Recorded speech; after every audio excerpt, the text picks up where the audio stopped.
conferência, né? Audiência da revisão do uso da ocupação do solo. Vamos falar sobre o projeto urbano e das propostas que a gente recebeu das diretrizes consolidadas, tá bom?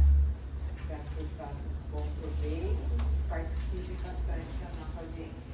Tá? A gente conta com vocês para participar, para a gente ter bastante discussão, né?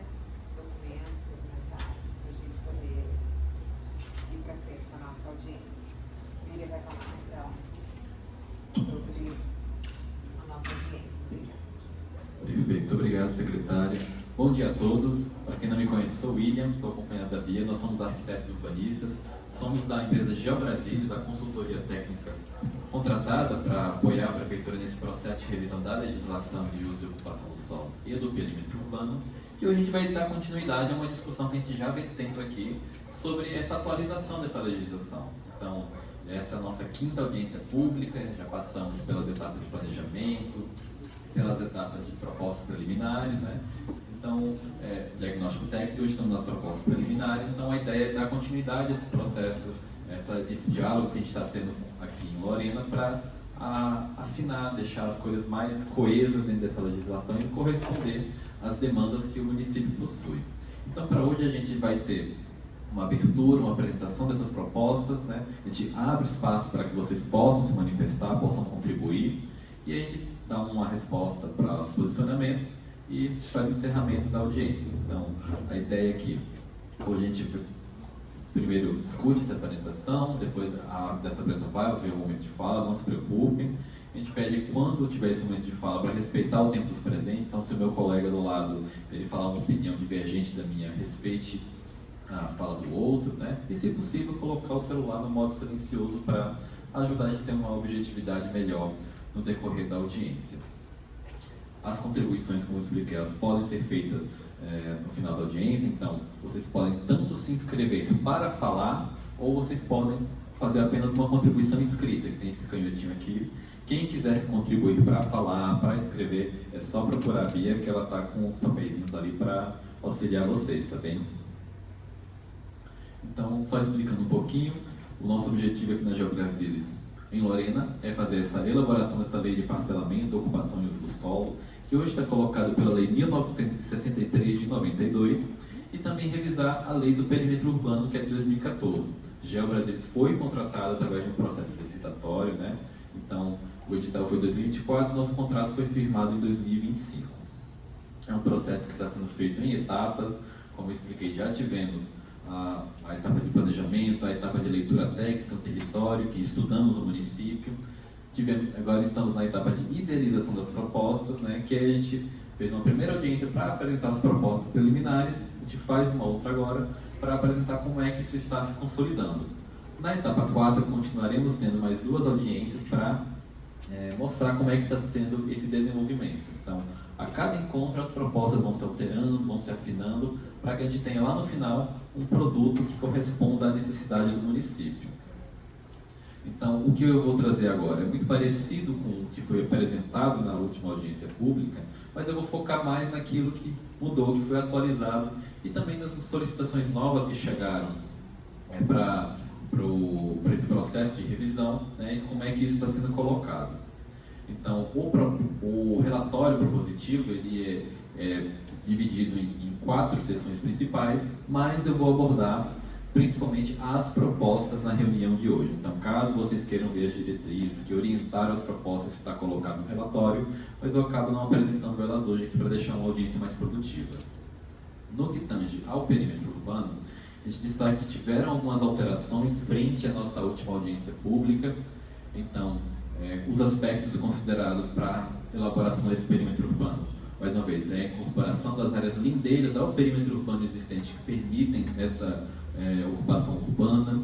A gente tem algumas questões a se considerar, como a limitação para a expansão ao norte e ao sul, dadas as características dos corpos hídricos, a existência de linhas de transmissão que também atuam como barreiras para a expansão desse perímetro, e a existência de atividades de alto incômodo próximo do perímetro urbano. Então, o perímetro urbano não pode avançar sobre elas, porque são atividades de tão alto incômodo que elas precisam ficar longe das cidades, elas precisam ficar dentro da área rural.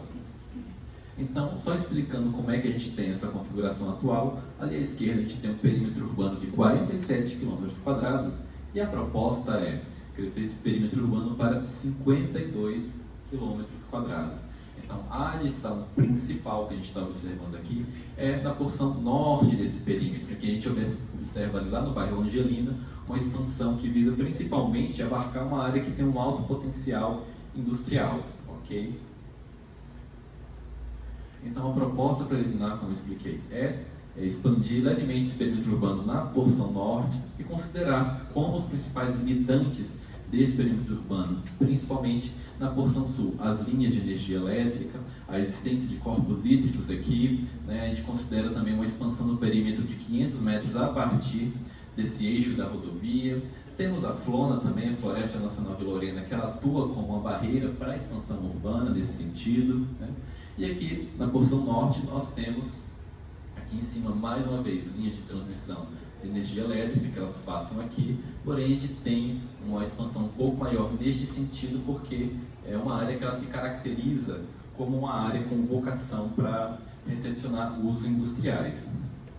Dito isso, faz necessário pontuar que foram feitas novas solicitações, o município recebeu novas solicitações de expansão desse perímetro. Então, vou pontuar as solicitações que chegaram aqui.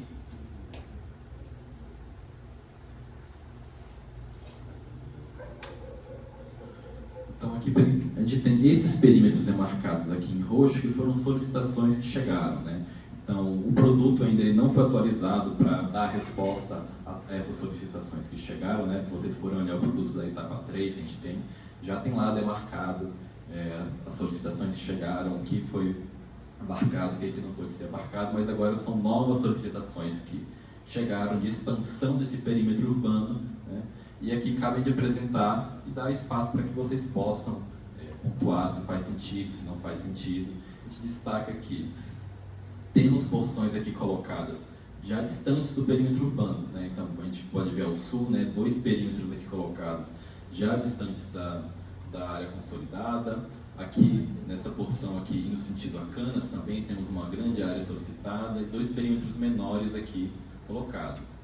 Nossa avaliação da GeoBrasília, nós entendemos que pode ser complicado você expandir o perímetro urbano até estes locais, mas são essas questões que estão ainda em avaliação, né? Não atualmente que a gente vai falar que sim ou que não, esses perímetros entram ou que não entram, né? Mas é para pontuar que essas solicitações chegaram, né? São coisas que vão entrar na avaliação no decorrer desse trabalho de como é que esse perímetro pode ficar. Uma possibilidade colocada dentro dessas solicitações é a criação de zonas de urbanização específica, né? Que foi colocado dentro de uma dessas solicitações, né? Ela está prevista pela Lei 6766, Lei Federal, que delimita o parcelamento do solo, né? E aí foi colocado que quando da solicitação de inclusão de área, dessa área, seria necessário submeter ao Conselho da Cidade para aprovar se faz-se uma área de urbanização específica ou não. Então, o Conselho vai avaliar isso e vai definir as regras para aprovação do projeto, né, com pagamentos, a infraestrutura que vai ser necessária e também no sentido de garantir essa pavimentação até o acesso do empreendimento. Então, foi uma solicitação colocada que vai ser analisada ao longo desse processo. Pontua-se que a avaliação da consultoria aqui, ainda assim, mesmo se criando núcleos de urbanização específica, pode ser complicado para o município abraçar todas essas áreas, porque a partir do momento que tem esse núcleo de urbanização específica, teremos uma área que o município vai ser encarregado de levar serviços públicos para lá. Isso vai onerar o município, né? A gente entende que, por exemplo, já transporte público, por exemplo, vai ser uma linha que vai ser demandada especificamente para esses locais, então ela não vai ter a eficiência de uma linha que opere em uma área já consolidada. Entendemos também que a criação de núcleos nesses locais afastados, eles contribuem para a formação e fomento, né, de ocupações irregulares na área rural do município. E isso, posteriormente, pode onerar o município também, porque ele vai ter que trabalhar em cima de regularizações. Isso vai ter um custo para o município. Então, entendemos que não é recomendável essa situação, mas a gente está aberto ao debate e ao diálogo para isso. e vocês podem pontuar o que vocês acham, o que não acham dessa questão nessa audiência pública, tá bem?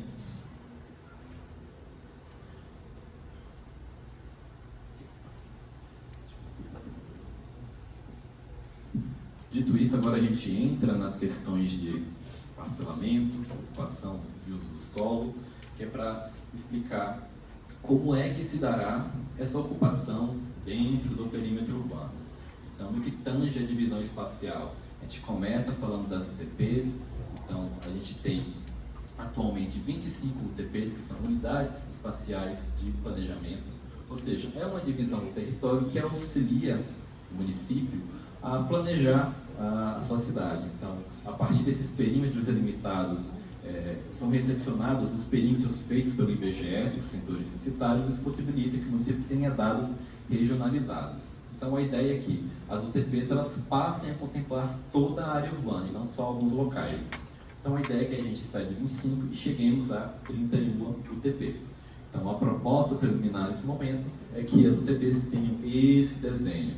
Então, mais uma vez, é algo que vai ser ajustado ao longo desse trabalho, mas, por enquanto, a proposta de UTPs tem esse formato. Então, pegar toda a área urbana e ter, então, setores que possibilitem o entendimento do território.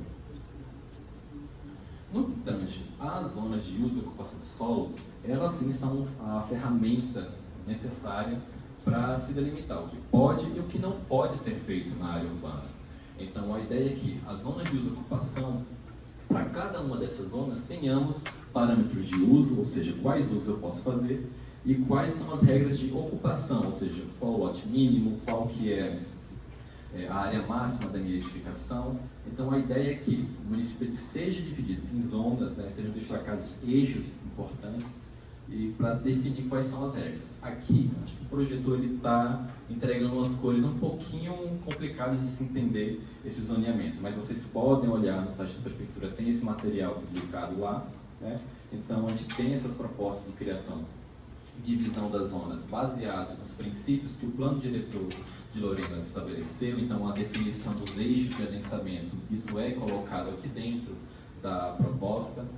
Percebam que, então, essas áreas mais escuras aqui são os eixos de adensamento colocados pelo plano diretor, que é recepcionado aqui na proposta de zoneamento, como zonas que permitem uma ocupação maior em relação às demais zonas. Destacamos que, em relação à nossa última audiência, a gente tem agora, de certo modo, uma zona rural, uma área rural de uso industrial, que é essa porção aqui, que está colocada em cinza, um cinza meio azulado aqui, que é a delimitação de uma área que não seriam aprovados parcelamentos destinados ao uso residencial. Por quê? A ideia é criar uma espécie de cinturão no entorno dos empreendimentos de alto impacto que vão se instalar aqui e impedir que loteamentos, empreendimentos residenciais sejam implantados ali e inviabilize que o município recepcione mais empresas desse tipo. Então, a gente destaca que isso pode gerar um impacto muito positivo à vinda dessas empresas para o município, então é importante recepcionar dentro do zoneamento uma delimitação de onde não pode ter residência. Okay?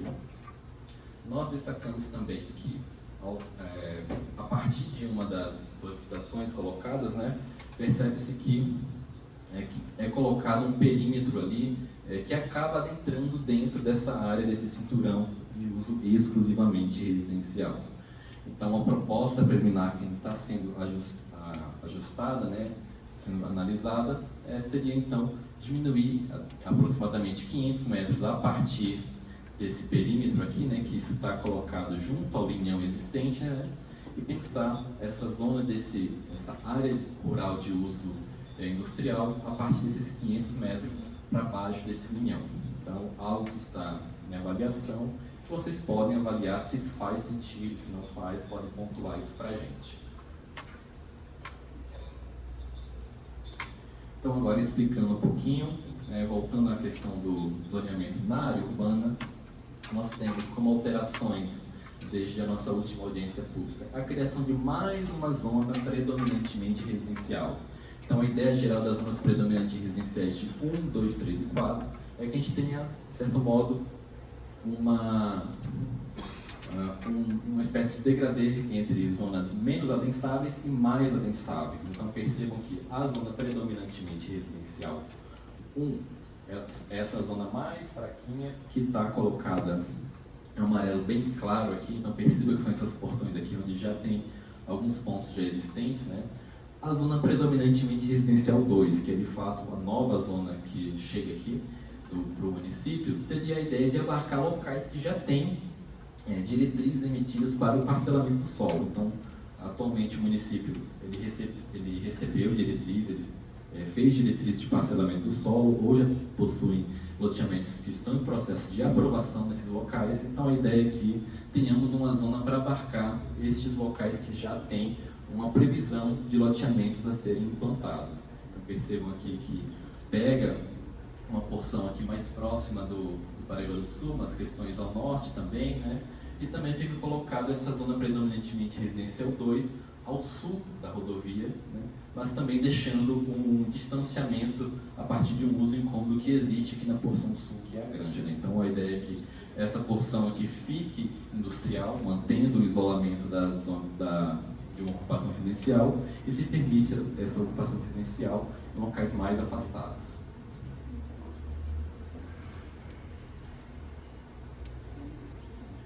Nós temos a nossa zona especial de interesse social. Como eu falei na última audiência, é uma zona dedicada a recepcionar o que está colocado como os eixos 1 e 2 do plano diretor.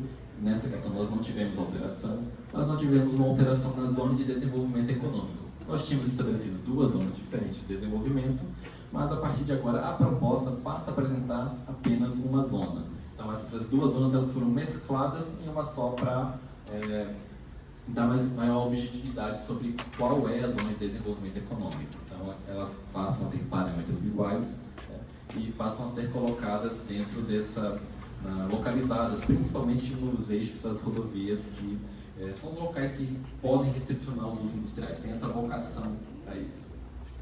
Continuamos tendo a nossa zona de restrição total, que ela vai englobar alguns meandros do Rio Paraíba do Sul, os locais que eram meandros do Rio Paraíba do Sul. Continuamos tendo a nossa zona de interesse histórico e paisagístico, porém, ela passa a ser agora delimitada através dos lotes que fazem frente para certas vias delimitadas como zona de interesse histórico e paisagístico. Na última audiência, era uma zona que ela era um polígono desenhado no mapa, agora ela é um eixo que ela está desenhada nesse mapa para indicar que o lote que faz frente dessa via está classificado dentro dessa zona de interesse histórico e paisagístico. Temos ainda a nossa zona de interesse ambiental, que vai englobar as APPs dentro da área urbana. Temos a zona especial de baixa densidade, ela continua sendo colocada, porém foram suprimidos os locais onde já há previsão de implantação de loteamentos, né? Onde já essa previsão, elas são englobadas então dentro da zona predominantemente residencial 2. Temos a nossa zona de interesse histórico, de interesse turístico, são os locais de chácara de recreio. E agora a gente tem uma alteração na nomenclatura dos eixos, né? Então, lembrando que quando eu tenho um zoneamento só por zona, né, a regra que vai valer no meu lote é o desenho que está sobre o meu lote. Quando eu também tenho a definição de eixos, isso significa que, para além das questões da zona incidente no meu lote, eu tenho algumas regras a mais que dizem respeito a quando o meu lote faz frente para essa via. De modo geral, quando o lote faz frente para essa via, a ideia é que ele tem uma permissividade maior de usos que podem ser implantados, ele tem uma permissividade maior de ocupação que pode ser feita. Então, essa é a ideia de se utilizar os eixos, né? Identificar.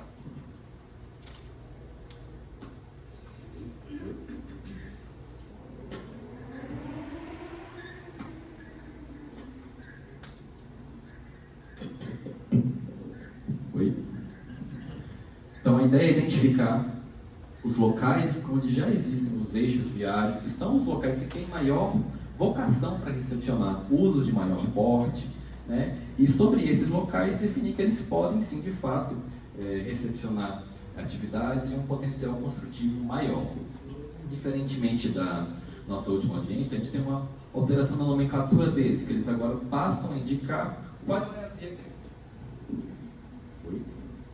é a via que ele está sobreposto.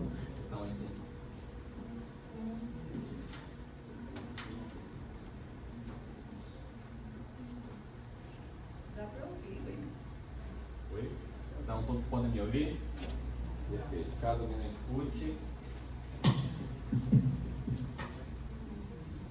então vamos evitar o microfone falhar.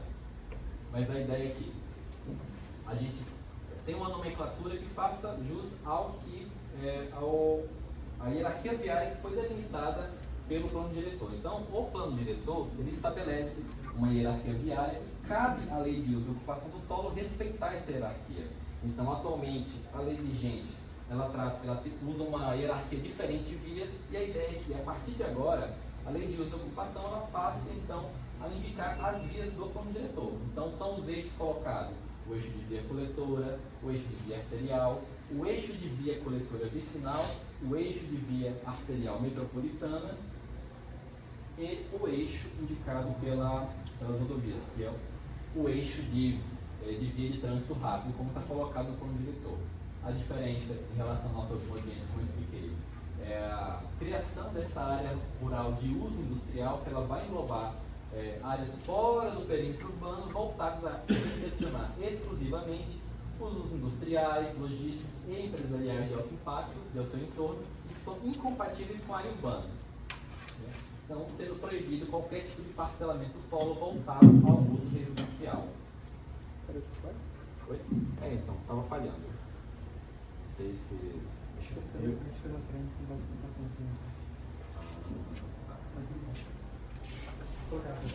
Ok. Vamos ver se agora. Oi? Oi.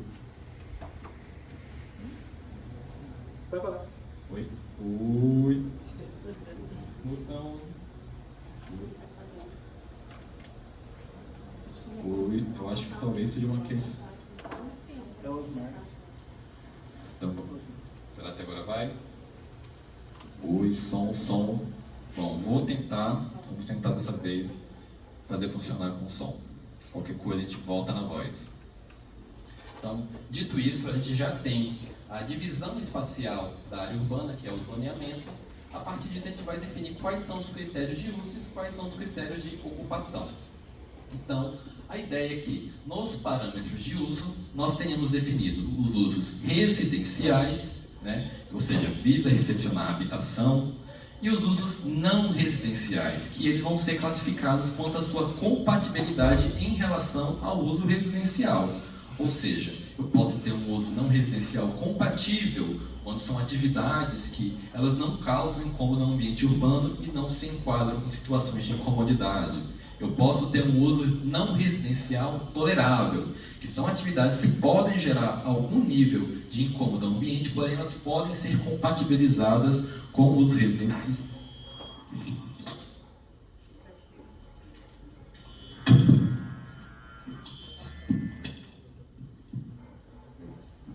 Talvez seja melhor continuar na voz.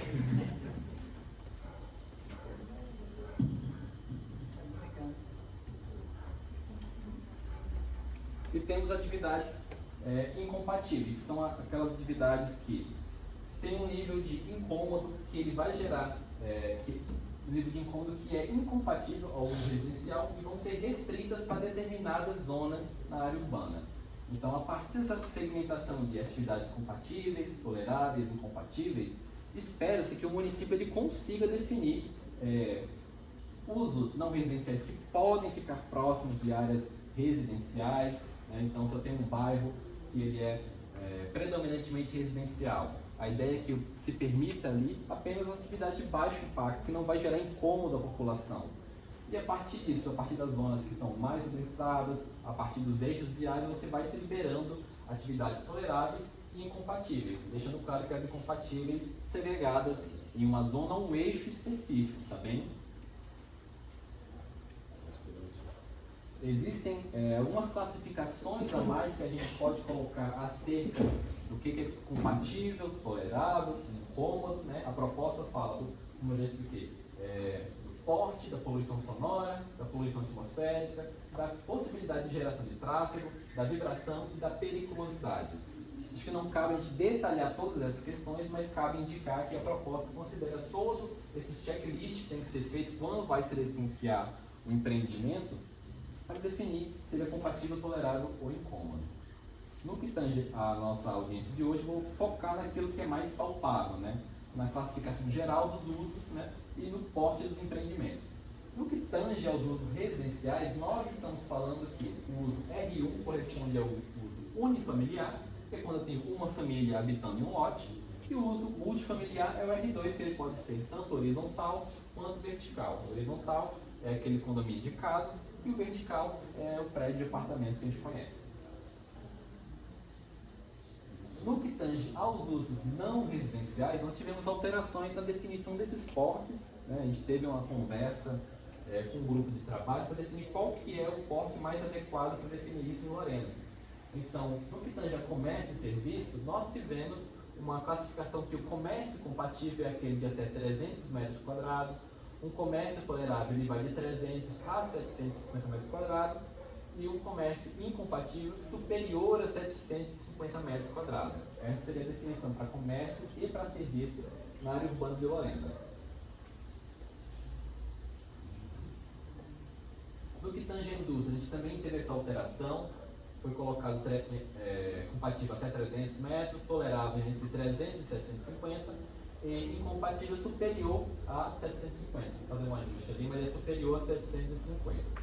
No que tange ao uso institucional, não tivemos alterações, continuam os portes anteriores de 250 metros, entre 250 e 1000 metros quadrados tolerável, e incompatível mais de 1000 metros quadrados.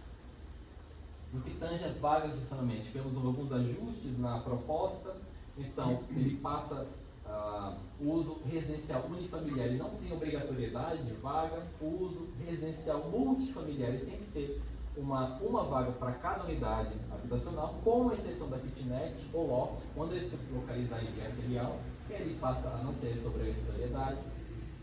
Os usos não residenciais compatíveis ao uso residencial, eles não precisam ter essa obrigatoriedade de vagas também. E aí, a gente tem a nossa regrinha, que já é uma parte vigente dela, né, sobre a definição de uma vaga para cada 100 metros quadrados de área construída para os usos não residenciais toleráveis e incompatíveis. Só que a gente tem uma asterisco a mais, que existirão alguns usos que não demandarão o número de vagas, independente da área construída. A gente está falando de serviços prestados por autônomos, com até 2 funcionários, restaurantes, bares, casas lotéricas, agências bancárias, depósitos sucatos, vidraçarias, serralharias, transportadoras, agências ou garagens que operem caminhões e ônibus, considerando apenas para as vagas de estacionamento de veículos leves. Além disso, fica recepcionada uma disposição já vigente que tange a questão de definição de vagas que tem que ser reservada para pessoas com algum tipo de deficiência física. A gente faz uma adição agora pensando na reserva de vagas para as pessoas idosas. Então, essa disposição de cima está de acordo com as duas disposições, estão de acordo com os instrumentos federais que definem o número mínimo de vagas para essas situações.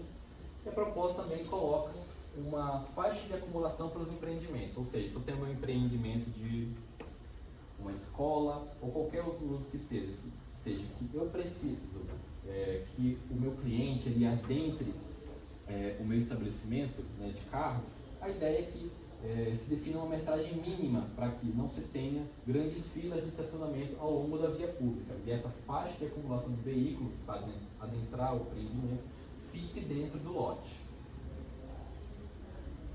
Nós temos algumas regras específicas que já estão colocadas na legislação vigente, que a gente transporta para cá, né? A gente faz um destaque mais uma vez sobre essa questão de algumas vias nos bairros Jardim Nova Lorena, Parque Nova Lorena e Parque Mundo Existe, que vão ter que adotar o uso estritamente residencial. Não sei se temos algum morador desses bairros aqui. Então, se tiver, pode pontuar para a gente se faz sentido manter essas vias colocadas como estritamente residencial ou não.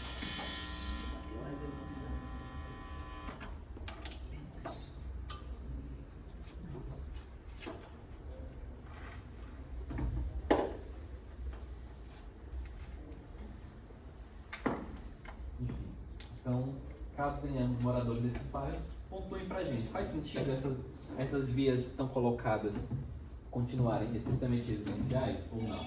Temos a recepção de alguns regulamentos já existentes, né, sobre afastamento de alguns tipos de usos em relação ao uso residencial, que eles continuam mantidos.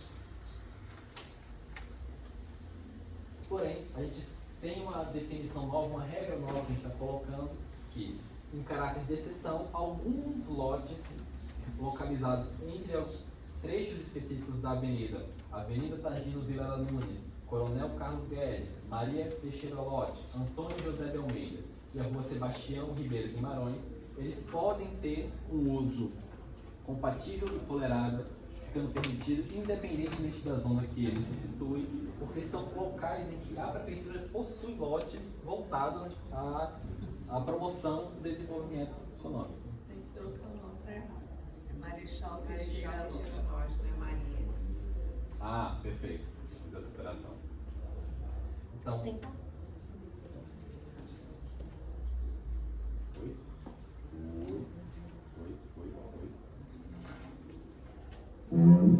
Opa!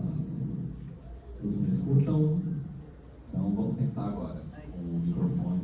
Foi pontuado pra gente que não é Rua Maria Teixeira Lote, é Rua Marechal Teixeira Lote, então essa referência ajuste. Mas está explicando que são locais em que a Prefeitura possui lotes e ela vai utilizar esses locais no desenvolvimento da sua política de atração de emprego, de atração de indústria. Então, nestes locais fica permitido o uso não residencial compatível e tolerável. No que tange aos parâmetros de ocupação, nós continuamos tendo os parâmetros de dimensão do lote, coeficiente de aproveitamento, que é, ou seja, quantas vezes a área do meu terreno eu posso construir. Se tem um lote de 1.000 metros quadrados e o coeficiente de aproveitamento do meu lote é 1, significa que a minha edificação pode ter 1.000 metros quadrados de área construída. Se é um coeficiente 2, a minha edificação pode ter 2.000 metros quadrados de área construída. Temos a taxa de ocupação, temos a taxa de permeabilidade, temos as questões de recusa, os afastamentos de divisa, e temos as questões de gabarito, ou seja, a altura máxima da edificação, que isso vai valer especificamente para a zona de interesse histórico e paisagístico. Então, como é que se aplicam estes parâmetros? Então, voltando para o nosso mapa, como é que ficaram a definição desses parâmetros? Tivemos alterações em relação à nossa última audiência pública, principalmente as questões de área mínima dos lotes.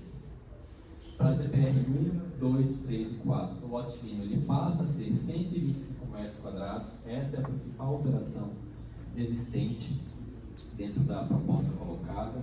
Temos algumas notinhas de rodapé colocadas nessa tabela. A primeira é que implantação de equipamentos públicos de uso institucional ou que abriguem atividade de utilidade pública pelas esferas municipal, estadual, federal, fica permitido em todas as zonas do município, urbanas ou rurais. E também são definidos que, quando eu quiser utilizar o meu recuo frontal para estacionamento, ele tem que ter, no mínimo, 6 metros.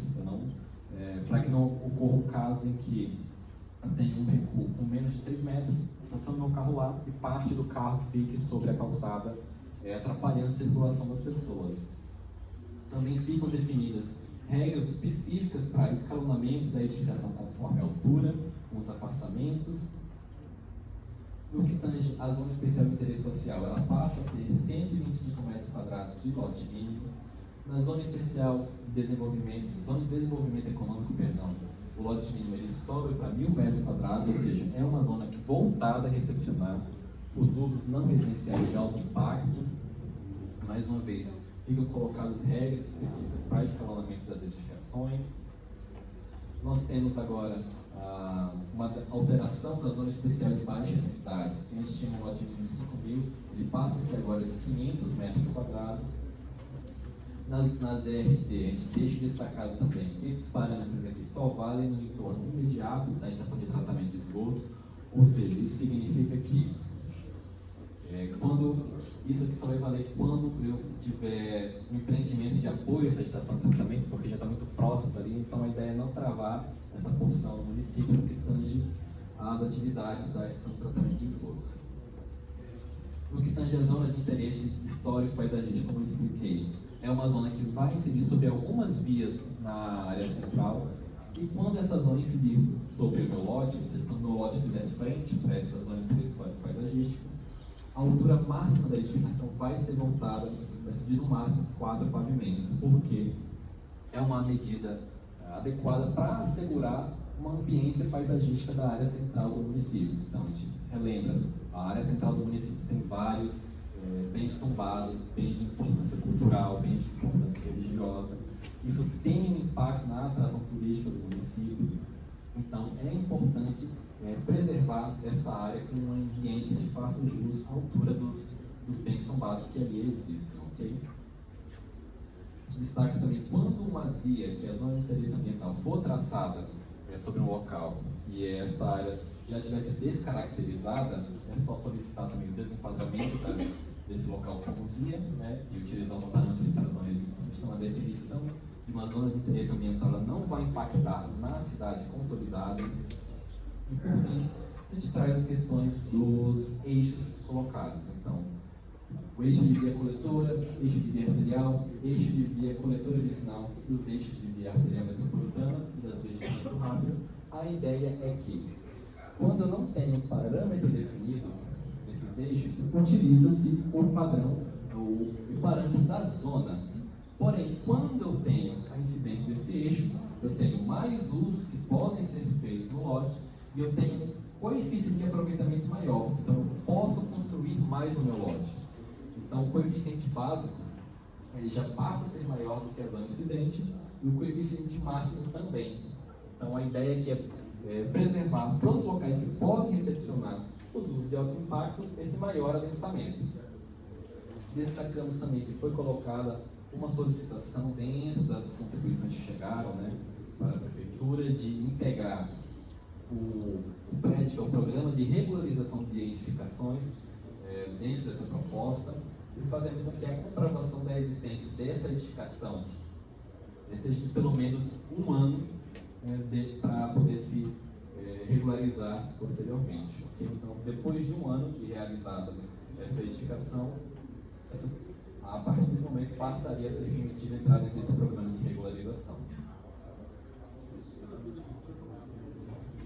Entramos agora nas questões de parcelamento do solo. Enfim, tivemos poucas alterações em relação a isso, mas cumpre a gente mencionar como é que isso está colocado. Então, continua assim disposta as modalidades de loteamento e desmembramento. Lembrando que loteamento é quando eu faço um parcelamento do solo em que eu implanto a infraestrutura, eu abro novas vias, e o desmembramento é quando eu pego o meu terreno, eu divido em lotes menores, mas aproveitando o sistema viário existente. A partir desses lotes criados, nós podemos ter o fracionamento, que é quando eu vou dividir o meu lote em dois ou mais, respeitando o lote mínimo da zona, ou o remembramento, que é quando eu junto dois ou mais lotes criados. Destacamos também que a modalidade de loteamento fechado continua sendo permitida, então tem um regramento que está sendo colocado nessa proposta, principalmente de disposições que já estão vigentes, está sendo condensado dentro de uma lei só. Temos as modalidades de condomínio, a gente está falando de condomínio edilício e do condomínio de lotes. Qual condomínio edilício é quando você faz a edificação? Ou seja, então tem um condomínio de casa, posso ter departamentos. Os condomínios edilícios eles vão ser regrados principalmente pelo Código de Obras.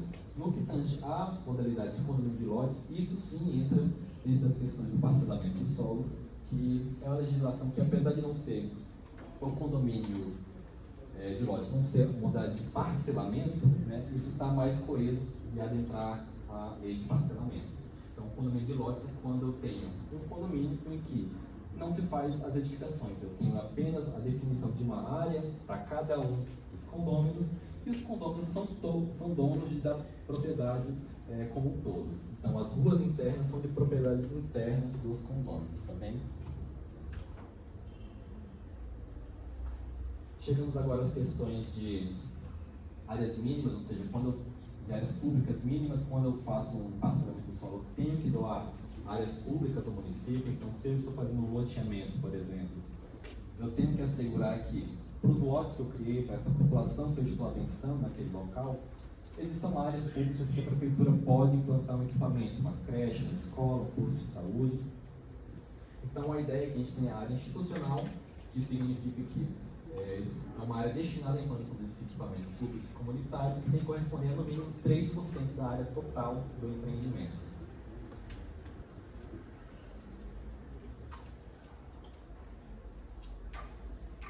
Temos o sistema de lazer e áreas verdes, que é uma área pública destinada a acomodar em um quarto dela a implantação de praças, áreas de recreação ou demais equipamentos de referenciais paisagísticos, pensando que são áreas que podem ser impermeabilizadas.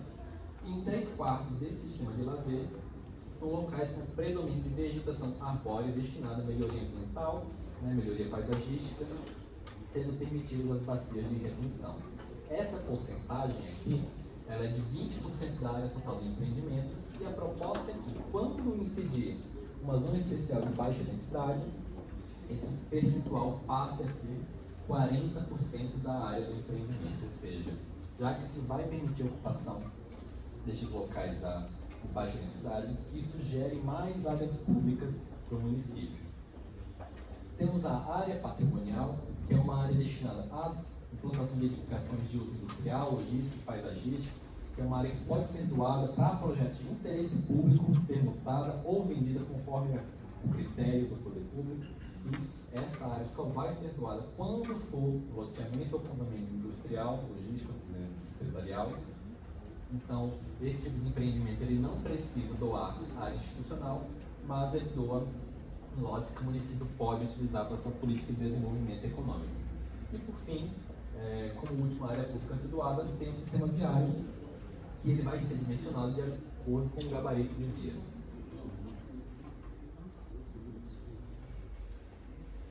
Temos aqui o nosso gabarito de via, ele não sofreu alterações desde a nossa última audiência pública, mas é só para indicar que são definidas as larguras mínimas para as vias locais, coletoras e arteriais, pensando na largura mínima do leito calçado, a largura mínima das calçadas.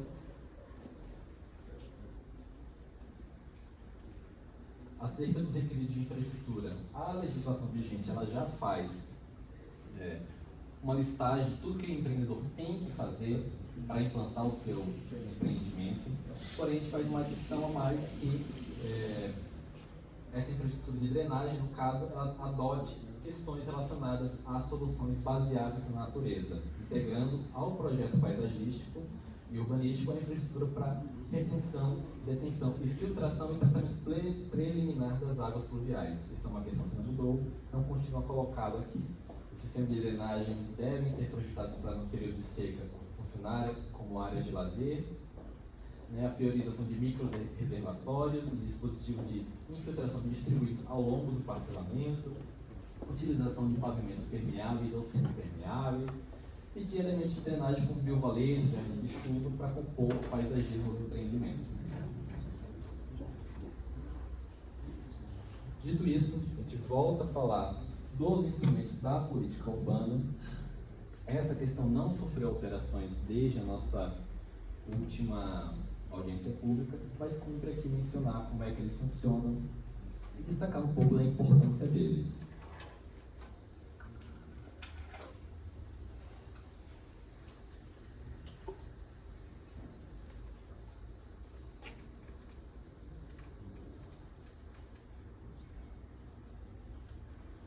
Cumpre destacar que dentro desse contrato de regulamentação da legislação urbanística tem a regulamentação de dois instrumentos urbanísticos, que é o Plano General do Direito de Construir e a transferência do direito de construir.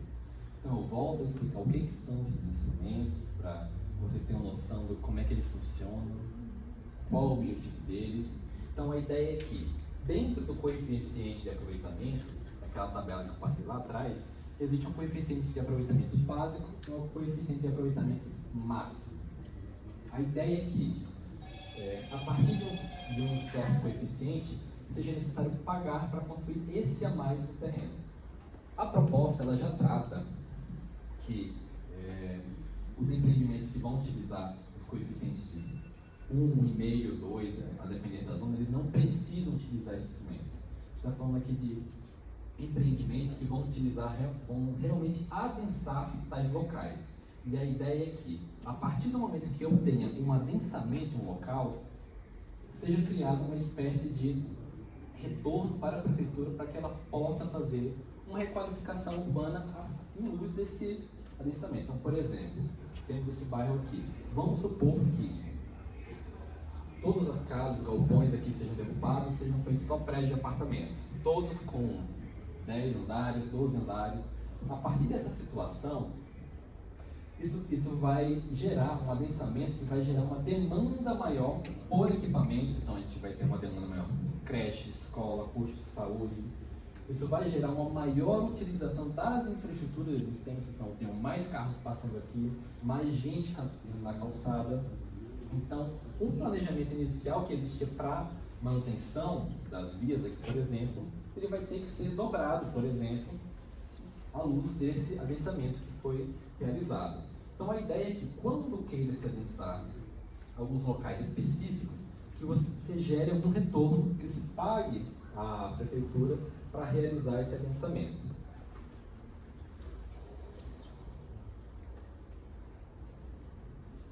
Então como é que funciona esse adensamento? A gente tem uma definição de cálculo de como é que você vai, qual é o cálculo que vai ser utilizado para se definir o que vai ser pago à prefeitura.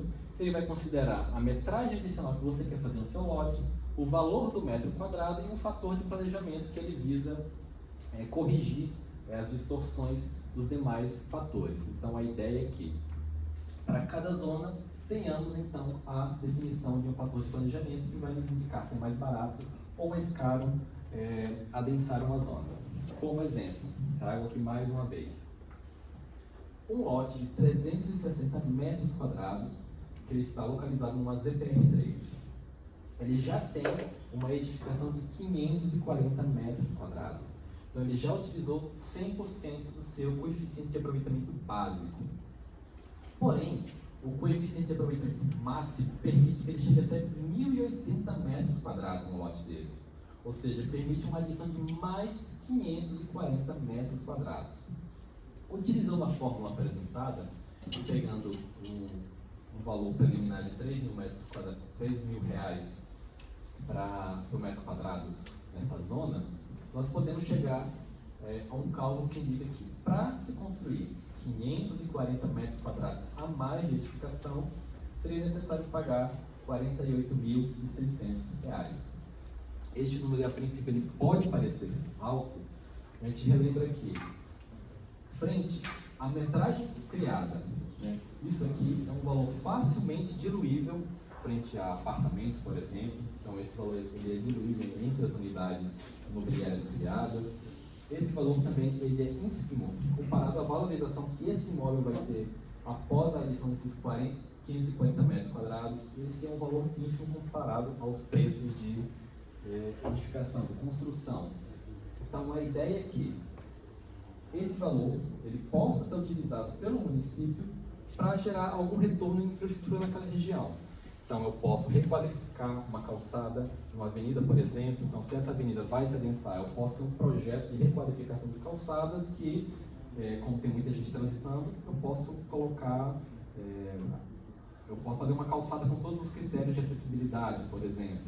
Então eu tenho uma praça que ela passa a ser mais utilizada por causa do adensamento. Eu posso ter, então, um valor que pode ser utilizado para uma obra nessa praça, e assim por diante, alguma ampliação de área.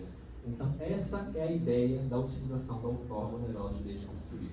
Gerar alguma possibilidade de que o município possa implantar melhorias urbanas nestes locais que estão sendo avançados.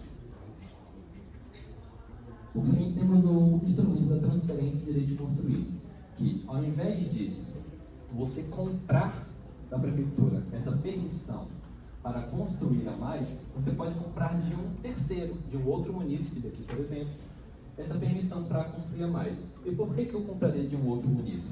Porque meu vizinho, por exemplo, ele pode ter um imóvel que ele não conseguiu utilizar 100% do coeficiente de aproveitamento básico dele. Ou seja, ele pode ter um imóvel tombado, ele não pode derrubar essa casa dele. Só que como ele não pode derrubar, ele não conseguiu aproveitar a totalidade do coeficiente de aproveitamento básico dele, precisa preservar o imóvel.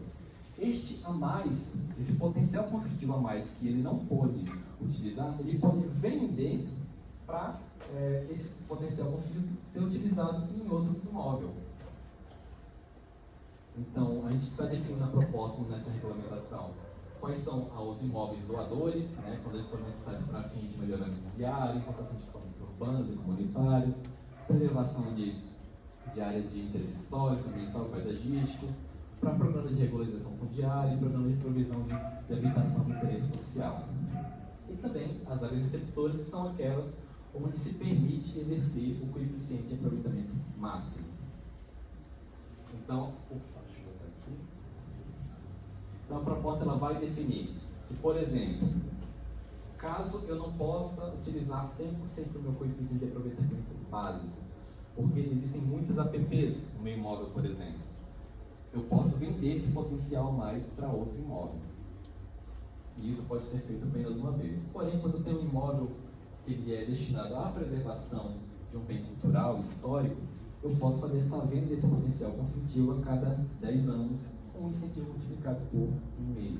Então a ideia é que para imóveis tombados se crie um mecanismo que permita uma manutenção deste imóvel, que ele não pode ser demolido, né? Tem que ser preservado.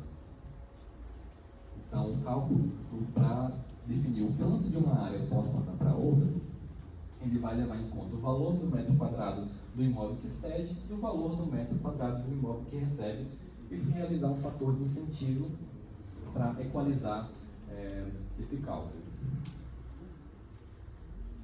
Então, se a gente for calcular, por exemplo, eu tenho um lote A, que ele poderia construir mais 100 metros quadrados, mas foi impedido de utilizar o seu coeficiente de aproveitamento básico, pois o imóvel é de interesse histórico e possui um metro quadrado de 3.000 metros quadrados.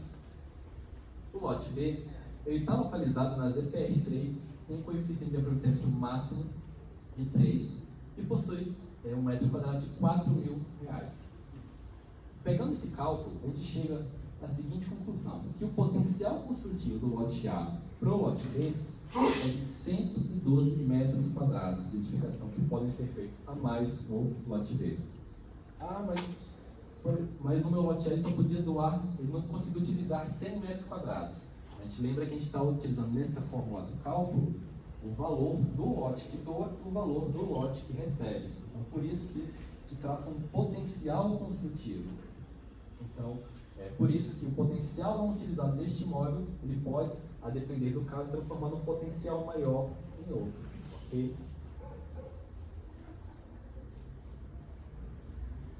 Então, 112 metros poderiam ser adicionados na edificação B, cuja compra ela vai ter que ser realizada entre os terceiros, né? Então a prefeitura ela não se mete nos valores que vão ser colocados ali, os proprietários eles podem definir, né? Porém ela vai fazer o controle e anotar quando esse instrumento for utilizado também.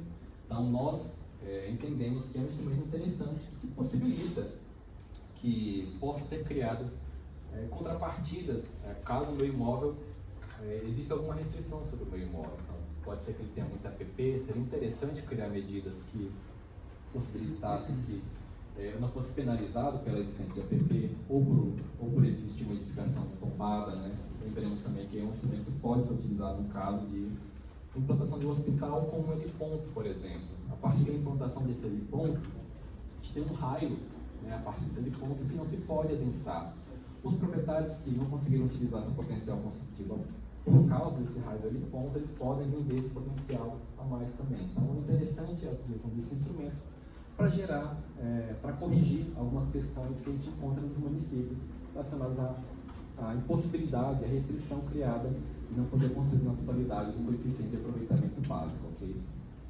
Dito isso, eu destaco que como próximos passos a gente vai anotar em relatório, né, fazer o registro dessas contribuições recebidas, a gente vai atualizar o 3, né, e também depois a gente começa a transformar todo esse material que vem sendo debatido em minutos de lei, né, que é a próxima etapa. Podemos destaque também que a página da prefeitura que vocês podem acompanhar está colocada nesse QR Code, vocês podem escanear, ele vai indicar diretamente para a página onde tem toda a explicação de como é que está sendo esse processo de revisão, todos os materiais que estão sendo produzidos, ok? E dito isso, chegamos ao momento em que a gente permite que vocês possam falar, colocar a contribuição de vocês, falar se o que foi perguntado aqui faz sentido, não faz sentido, e o porquê não faz. E a gente abre esse espaço para que vocês coloquem e nos ajudem a entender demandas, a entender como é que esse projeto de lei pode ser melhorado até a próxima etapa, tá bem? Não sei se alguém se inscreveu, você via. passar a palavra para a secretária e depois vocês podem comunicar aqui. Pessoal, não, é só para dizer que nós estamos recebendo bastante sugestões pela ouvidoria. Então, se puder, fazer o favor de ser pelo site ou pela nossa audiência pública, seria mais viável, porque está complicando para a gente bastante. Até o William foi de última hora que a gente passou alguns dados para eles de terreno para anexar. Então, se puder fazer o favor, entra no nosso site e dá sugestões por lá. Pela ouvidoria fica bem complicado para a gente. Obrigada. Também lembrando que algumas sugestões não podem ser acatadas, porque nós temos o caso da Granja ou da Órica, de alguns empreendimentos já existentes em Lorena, que não permite que se torne ao lado zona urbana. Tá bom? Obrigada, gente. Obrigado, secretária. Lembrando que, caso não se conheça, a ouvidoria é quando você entra, você comunica para a prefeitura uma atuação que você entende não está correta no município. Dentro do processo de revisão de legislação, você vai fazer sua contribuição por outras maneiras, então, em audiência, usando o protocolo na própria prefeitura para poder destacar qual alteração você deseja. A ouvidoria é para outra função, tá bem? Dito isso, temos uma pessoa que quer falar. Eu vou pedir para falar o seu nome, e depois falar a sua contribuição. Bom dia, meu nome é Guilherme, sou arquiteto urbanista. Pelo que eu entendi nessa proposta, os terrenos de 75 metros quadrados com frente de 5 que tem no centro, eles não vão ser mais abarcados, eles estão fora.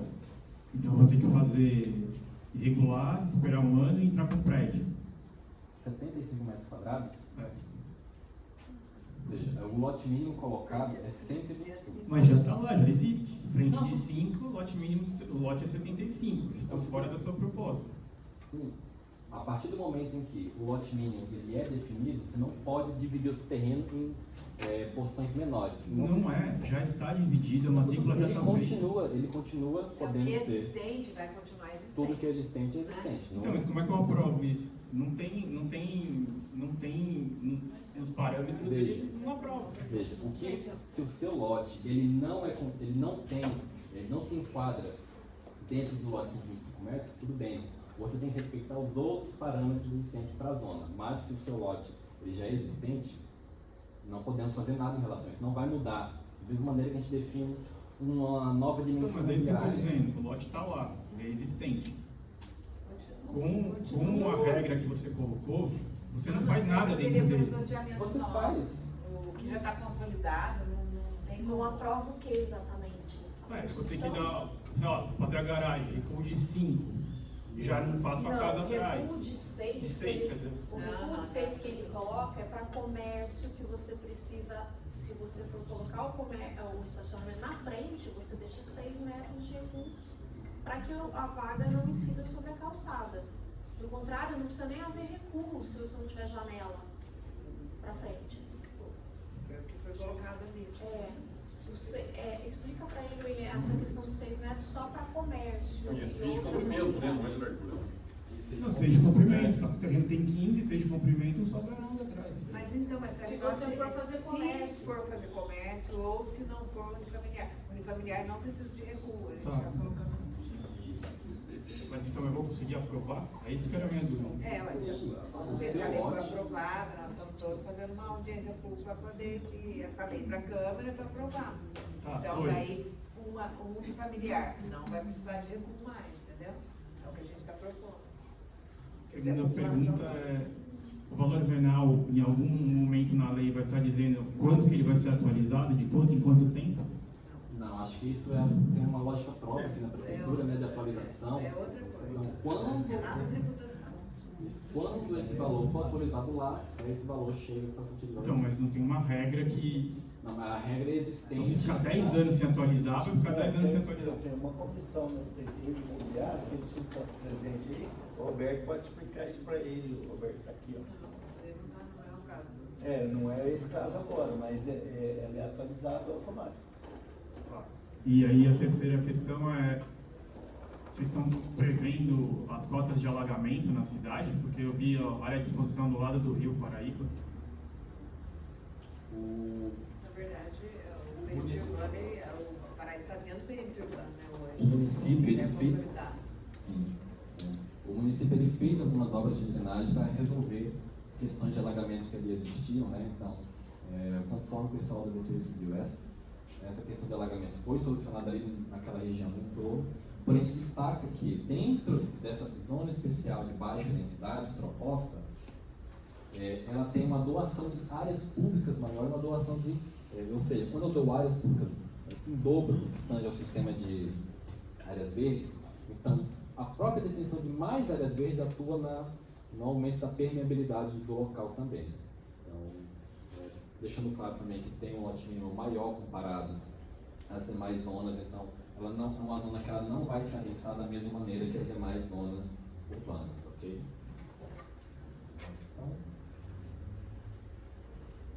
Mais? Alguma coisa? Bia. Não sei se o microfone chega até aí. Talvez você tenha que vir até aqui para falar.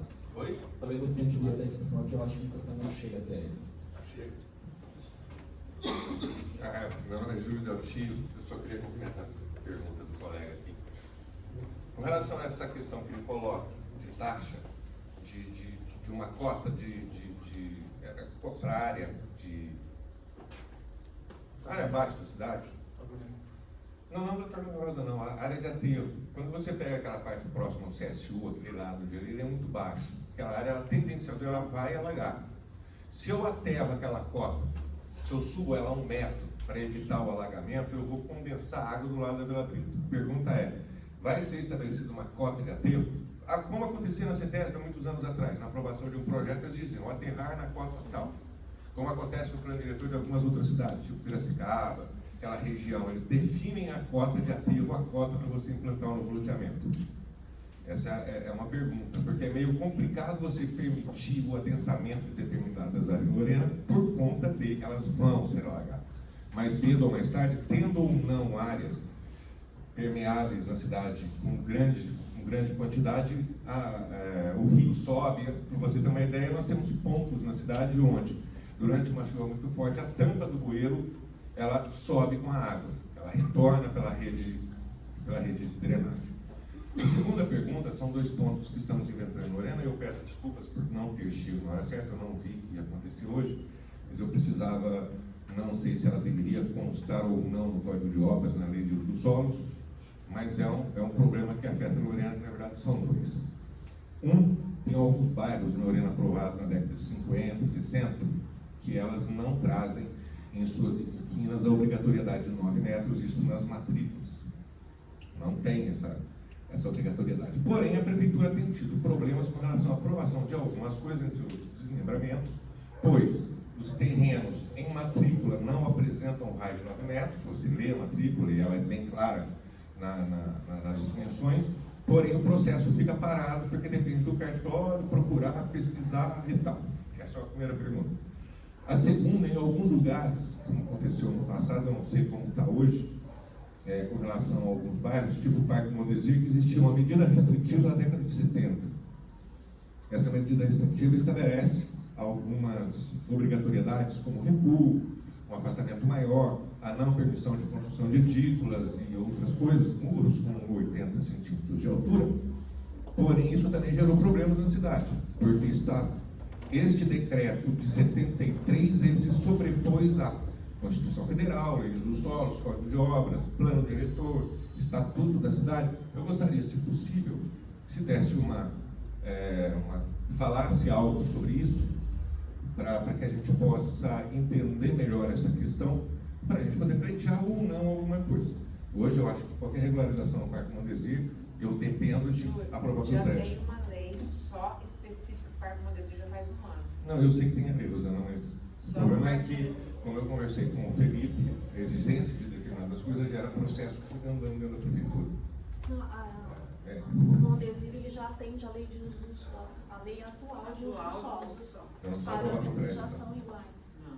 Então eu posso Cada falar chupação edícula, dois. depende da chupação. Não. Então, a ocupação, aquela medida restritiva está fora, não existe. Está fora porque foi feita uma audiência pública lá. Não é só, não tem que saber o moro, né? Tem que saber. Foi falado lá no grupo, lá da associação. Eu não faço parte desse tema. Não, desculpa, essa pergunta então você esquece. Só fica com relação aos terrenos, que eu acho que já se resolveu. Obrigado.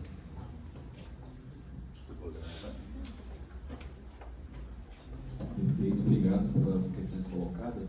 Sobre a cota de aterro, a gente não tem colocado atualmente na proposta ainda essa questão. A gente pode definir ao longo desse processo como contemplar isso, né, como é fazer esse ajuste para indicar essa questão, mas já deixa destacado que, por exemplo, o que tange aos antigos meandros do Rio Paraíba do Sul, que são existentes ali, a proposta coloca que não se pode ocupar, né, porque é uma área que naturalmente ela vai estar mais abaixo, mesmo que ela não inunde frequentemente, né, permita-se que essa área continue sendo alagada, que em períodos de chuva essa área vai então recepcionar a drenagem. Então, por enquanto, temos colocado em relação à drenagem nesses locais a definição dessa zona de restrição total sobre os antigos meandros, e a gente vai avaliar ainda como é que fica essa questão da cota de alagamento também.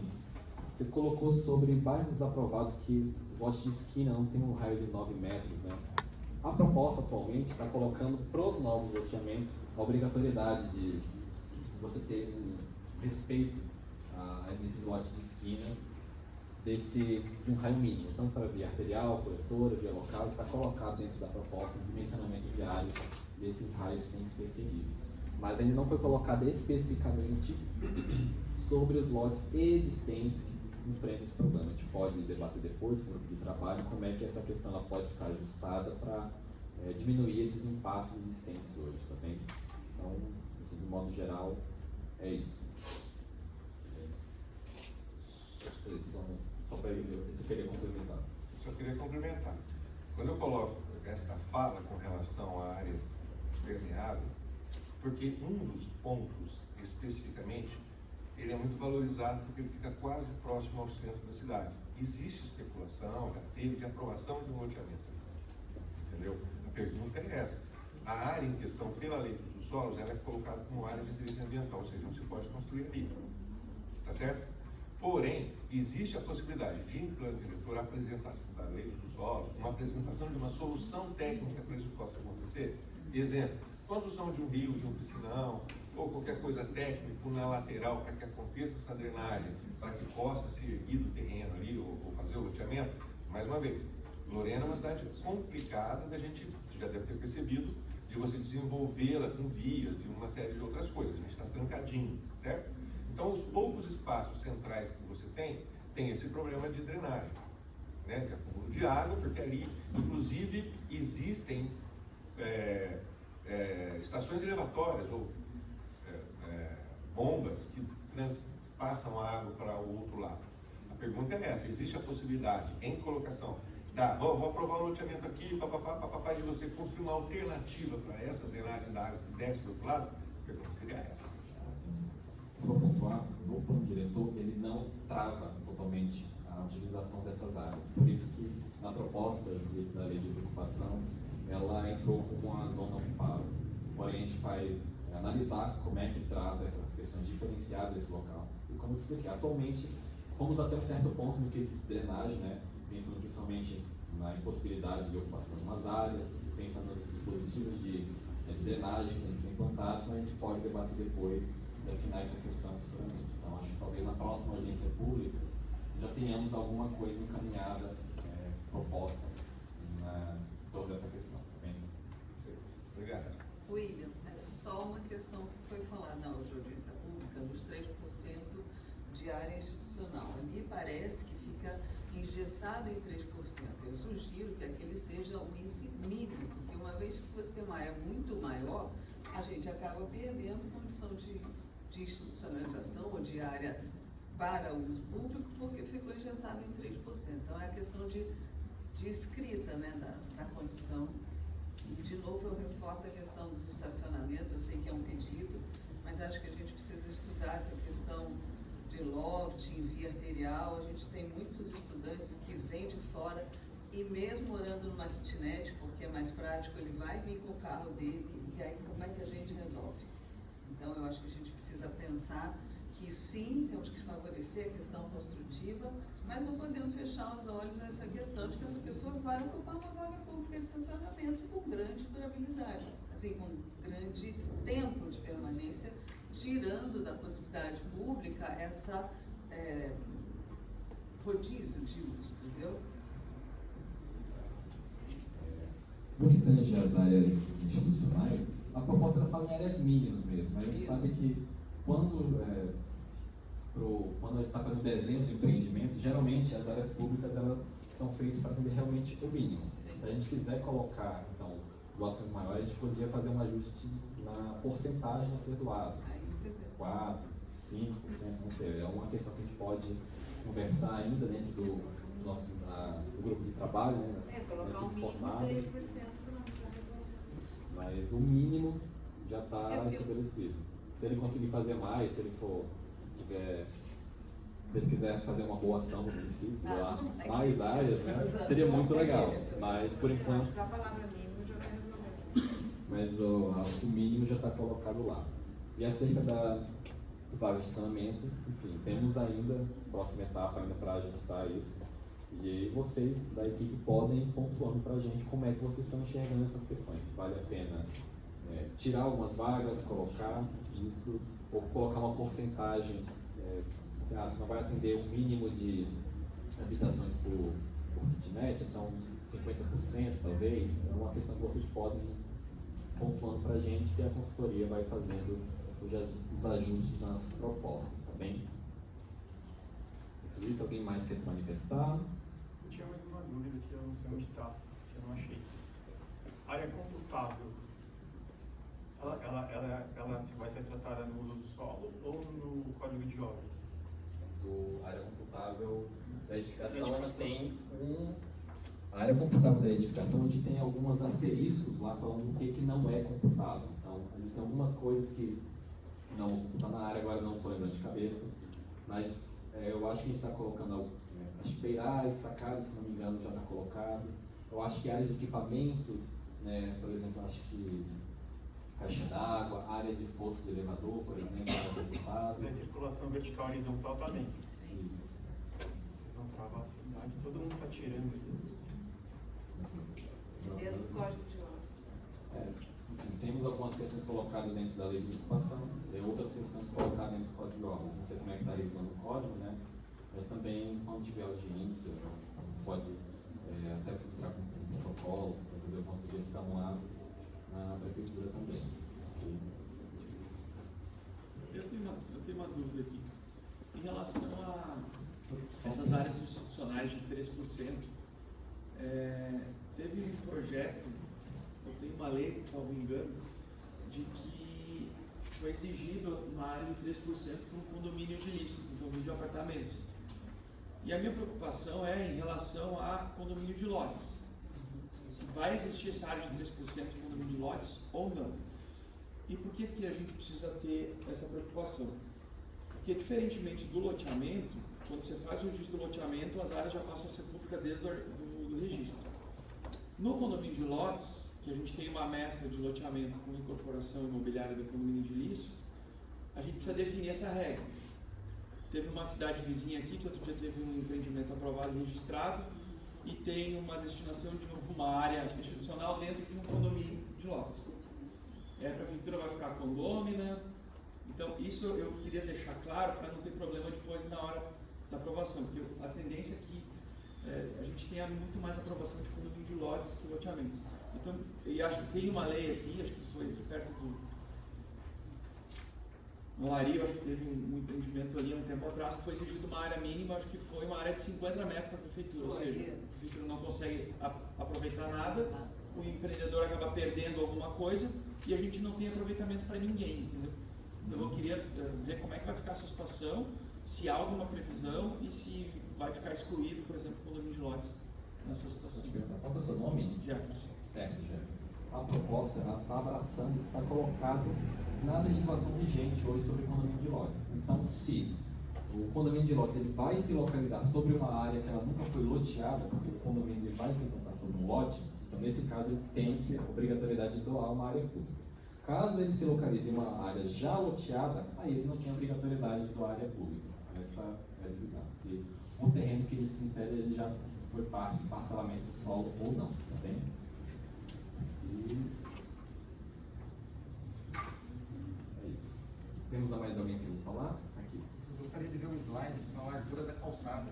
Já acabou passando e eu não observei direito. Por gentileza.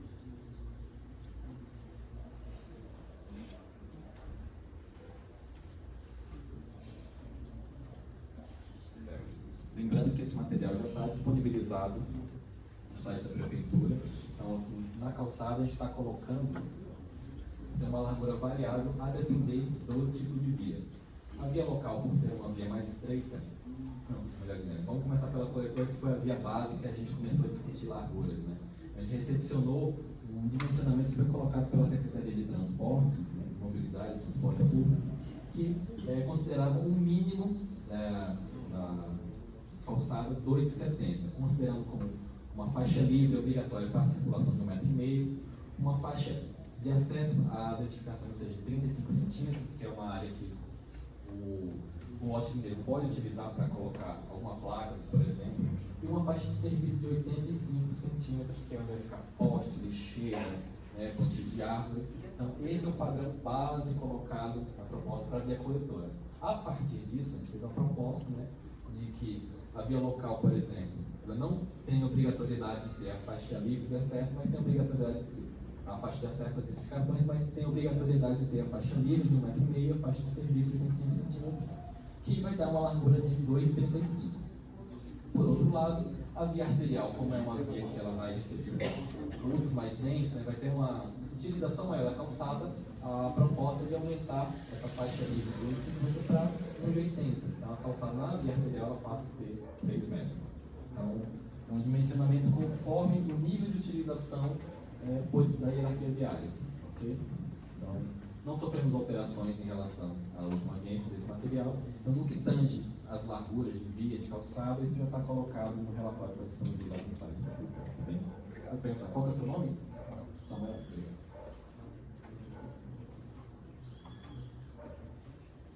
Alguém querendo falar, tirar dúvida?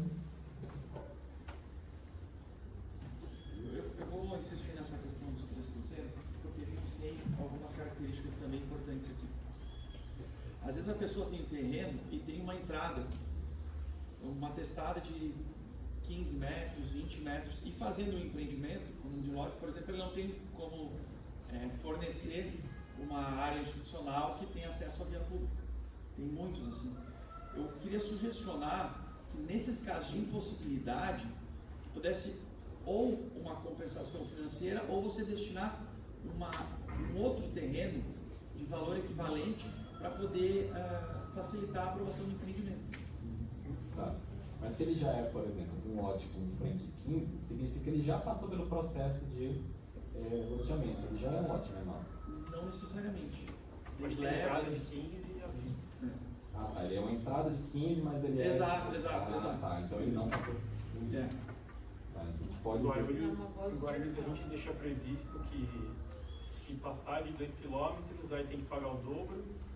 Se for dentro do raio de 1 km do terreno, dá igual, ou paga em dinheiro. A gente tem algumas... Eu vou colocar até na proposta possibilidade de compensação, de não precisar doar área pública, doar, por exemplo, em dinheiro de prefeitura, ou realizar alguma obra dependendo do critério da prefeitura. A gente pode ver um ajuste importante, uma diferenciação talvez entre condomínios menores e condomínios maiores nesse sentido. Okay? E sobre a área que é rural, que vai transformar em urbana, qual a previsão de tempo e se quando transformar em urbana, a prefeitura vai colocar água e luz com direito à prefeitura, ou a gente vai assumir a água e luz e a previsão de tempo para transformar em urbana? Eu acho que o seu caso está falando de regularização fundiária. Isso.